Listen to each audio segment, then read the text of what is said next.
প্রিয় মুক্তিকামী ছাত্র জনতা, আমরা দেখতে পাচ্ছি যে আমাদের এই অভ্যুত্থান এবং বিপ্লবের পরেই দেশে অরাজকতা নাশকতা করছে ফ্যাসিস্ট এবং তাদের দোসররা।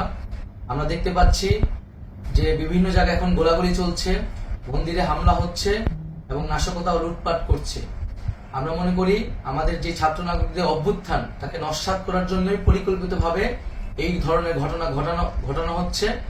আমরা মুক্তিকামী ছাত্র জনতাকে সজাগ এবং সতর্ক থাকতে আহ্বান জানাচ্ছি এবং আমাদের যে অন্তর্বর্তীকালীন সরকার, আমরা সেই সরকারের যে প্রস্তাবনা 24 ঘন্টার সময় নিয়েছিলাম, জরুরি পরিস্থিতি মোতাবেক আমরা এখনই তার একটি রূপরেখা ঘোষণা করছি। আমরা সিদ্ধান্ত নিয়েছি যে সর্বজন গ্রহণযোগ্য আন্তর্জাতিক খ্যাতিসম্পন্ন নোবেল পুরস্কার বিজয়ী ডক্টর মোহাম্মদ ইউনূসকে প্রধান উপদেষ্টা করে অন্তর্বর্তীকালীন সরকার গঠন করা হবে এবং ডক্টর মোহাম্মদ ইউনূসের সাথেও আমাদের কথা হয়েছে। তিনি ছাত্র জনতার আহ্বানে বাংলাদেশকে রক্ষা করতে এই গুরুদায়িত্ব নিতে সম্মত হয়েছে। আমরা সকালের মধ্যেই আমরা এই সরকার গঠনের প্রক্রিয়া দেখতে চাই। রাষ্ট্রপতির কাছে আহ্বান থাকবে যে দ্রুত সময়ের মধ্যে ডক্টর মোহাম্মদ ইউনূসকে প্রধান উপদেষ্টা করে অন্তর্বর্তীকালীন সরকার গঠন করা হোক এবং এই অন্তর্বর্তীকালীন সরকারের বাকি সদস্যদের নামও আমরা সকালের মধ্যে ঘোষণা করব।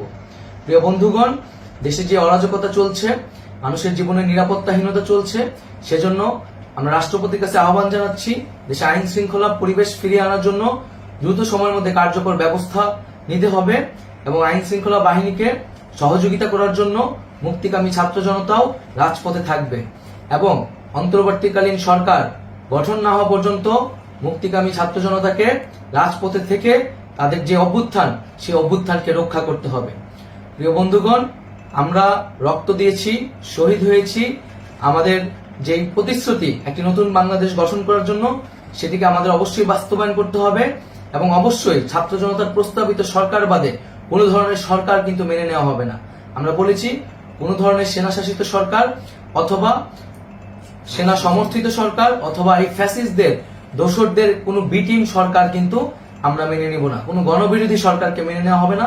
ছাত্র জনতার অভ্যুত্থানকারী যে প্রস্তাবিত সরকার, অন্তর্বর্তীকালীন সরকার, যেটা আমরা সিদ্ধান্ত উপনীত হয়েছি ডক্টর মোহাম্মদ ইউনূসকে প্রধান উপদেষ্টা করে এই সরকার গঠন করা হবে, সেই সরকারকেই বাস্তবায়ন করতে হবে অবিলম্বে।